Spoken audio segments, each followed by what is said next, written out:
Hello, नमस्कार, आदाब, सत श्री अकाल और अस्सलाम वालेकुम। मैं हूं मोहम्मद अहमद काज़मी, लेकर आया हूं आपका पसंदीदा कार्यक्रम ग्लोबल न्यूज़। इस वक्त हम आपको हालिया अज़रबैजान और आर्मीनिया के बीच हुई नई लड़ाई के बारे में कुछ वेस्टर्न न्यूज़ एजेंसियों के जरिए दिए गए जायजे की बुनियाद पर इंफॉर्मेशन शेयर कर रहे हैं। रॉयटर्स और AFP की रिपोर्टिंग की बुनियाद पर जर्मन रेडियो के जरिए तैयार की गई रिपोर्ट के मुताबिक अज़रबैजान और आर्मीनिया के बीच हुए ताज़ा टकराव में कई दर्जन आर्मीनियाई फौजी और बड़ी तादाद में आज़ेरी फौजी मारे गए हैं। 2020 में दोनों मुल्कों ने जंग लड़ी थी, जिसके बाद इसे अब तक की सबसे बड़ी लड़ाई कहा जा रहा है। अब तक मिली जानकारी के मुताबिक दोनों तरफ के कम से कम 100 लोगों की मौत हो चुकी है।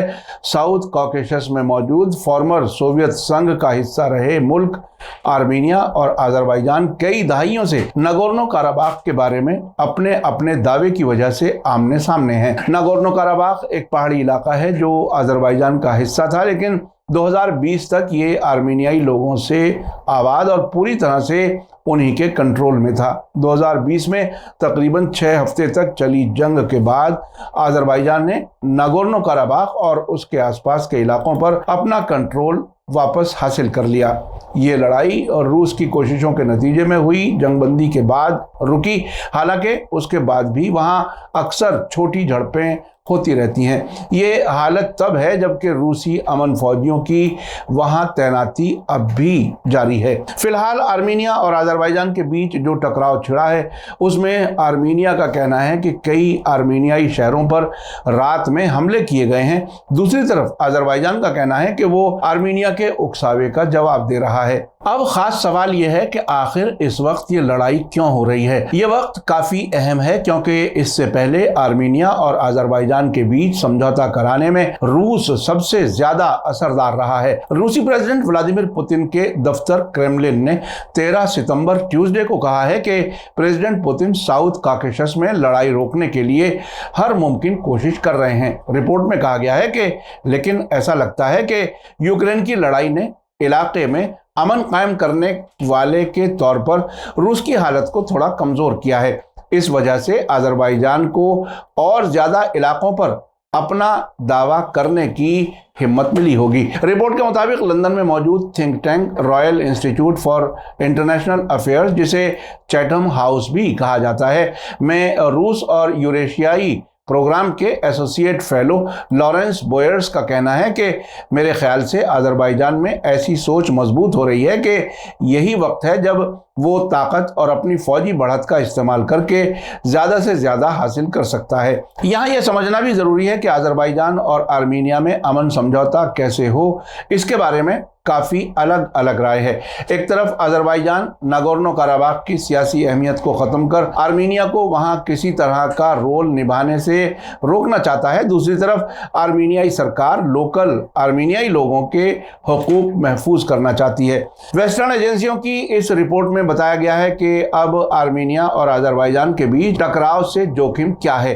इन दोनों मुल्कों के बीच एक और जंग होने से रूस और तुर्की जैसी बड़ी ताकतों के इसमें उतरने के इम्कान हैं। इसका नतीजा पूरे साउथ कॉकेशस में इंस्टेबिलिटी के तौर पर सामने आ सकता है। यह इलाका पाइपलाइनों के लिए एक खास गलियारा है जहां से तेल और गैस की सप्लाई होती है।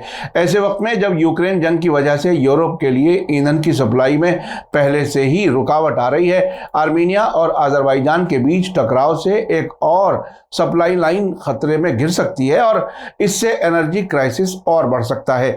रूस का आर्मीनिया के साथ डिफेंस एग्रीमेंट है और उसका वहां एक फौजी अड्डा भी मौजूद है। इधर तुर्की अज़रबैजान में तुर्क ओरिजिन के लोगों को सियासी और फौजी सपोर्ट करता है। अगर आर्मीनिया और अज़रबैजान के बीच जंग बढ़ी तो ऐसी हालत में ज्यादा अमन फौजियों की तैनाती की जरूरत होगी, वो भी ऐसे वक्त में जब रूस उसे मुहैया कराने की हालत में नहीं है। रूस खुद ही एक बड़ी लड़ाई यूक्रेन में लड़ रहा है और आने वाले दिनों में और उसके लिए उसे और ज्यादा फौजियों की जरूरत पड़ सकती है।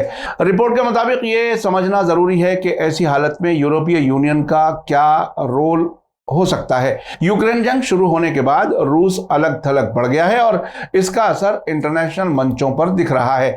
यूरोपीय यूनियन ने आर्मीनिया और अजरबैजान के बीच सुलह कराने की कुछ कोशिशें की हैं। इनमें अमन बातचीत, बॉर्डर मामलात को तय किया जाना और ट्रांसपोर्ट रास्तों का खोलना शामिल है। हालांकि एक्सपर्ट्स का कहना है कि नए टकराव ने आर्मीनिया और अजरबैजान को अमन समझौते के करीब लाने की कोशिशों को तबाह कर दिया है। इसी बीच जॉर्जियन स्ट्रेटेजिक एनालिसिस सेंटर के एक्सपर्ट गेला वसादजे का कहना है कि ताज़ा टकराव ने ब्रसेल्स एग्रीमेंट को प्रैक्टिकल तरीके से बेकार कर दिया है। दोनों मुल्कों के लोगों का नजरिया और कट्टर हो गया है। यूरोपीय यूनियन की कोशिश के तहत मई और अप्रैल में दोनों मुल्कों के बीच बातचीत हुई थी और दोनों आने वाले वक्त के लिए अमन समझौते पर आगे बातचीत करने के लिए रजामंद हुए थे। आखिर मैं आपको बता दूं कि यह रिपोर्ट वेस्टर्न सोर्सेज की बुनियाद पर तैयार की गई है, जिसमें लंदन के चैथम हाउस और जॉर्जिया के एनालिसिस सेंटर के नजरियात को अहमियत दी गई है। इस पूरी रिपोर्ट में इस बात पर भी जोर दिया गया है कि रूस यूक्रेन जंग शुरू होने के बाद दुनिया में अलग थलग हो गया है। साथ ही इसमें बताया गया है कि आर्मीनिया और अजरबैजान के टकराव से आने वाले सर्दी के मौसम में यूरोप में ईंधन की और ज्यादा कमी हो सकती है, जो कि पहले ही यूक्रेन जंग की वजह से इसकी कमी का शिकार है। यह भी बताया गया है कि रूस का आर्मीनिया से रक्षा समझौता है, जबकि अजरबैजान को तुर्की मदद करता है। इस किस्म की रिपोर्टों में अक्सर आधा सच और आधा झूठ होता है। इस रिपोर्ट से अलग अगर देखें तो हाल के महीनों में जिस तरह से अमेरिका और यूरोपीय मुल्कों की यूक्रेन जंग की वजह से हालत खराब हुई है और रूस, चीन, ईरान और भारत जैसे मुल्क एक साथ आ रहे हैं, उससे वॉशिंगटन और लंदन जैसी राजधानियों में बेचैनी बढ़ रही है। मीडिया स्टार वर्ल्ड की तरफ से ये रिपोर्ट आप तक पहुंचाने का मकसद ये है कि आपको ये समझ आ सके कि इंटरनेशनल मीडिया भी भारत के गोदी मीडिया की तरह ही काम करता है। इस सब के बीच मीडिया स्टार वर्ल्ड अक्सर खबरों की अच्छी तरह से रिसर्च करके आपको पहुंचाता है। मेरा समझना है कि जिस तरह से आप खाना खाने से पहले अच्छे और बुरे खाने में फर्क करते हैं और बुरे खाने से बचते हैं, इसी तरह से नेशनल और इंटरनेशनल गोदी मीडिया के असर से बचना भी जरूरी है।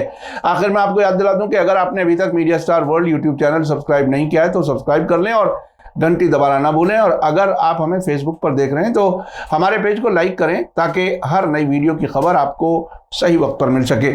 इसी के साथ मुझे दीजिए इजाजत। ग्लोबल न्यूज़ का ये एपिसोड आपको कैसा लगा कमेंट्स में जरूर लिखें। थैंक यू, धन्यवाद, शुक्रिया। जय भारत, जय हिंद। मीडिया स्टार वर्ल्ड के और वीडियो देखने के लिए हमारे चैनल को सब्सक्राइब करें और सीधे नोटिफिकेशन पाने के लिए बेल आइकन दबाएं। और अगर हमारी खबर सच्ची और अच्छी लगे तो अपने व्हाट्सएप, इंस्टाग्राम, फेसबुक और ट्विटर अकाउंट पर जरूर शेयर करें।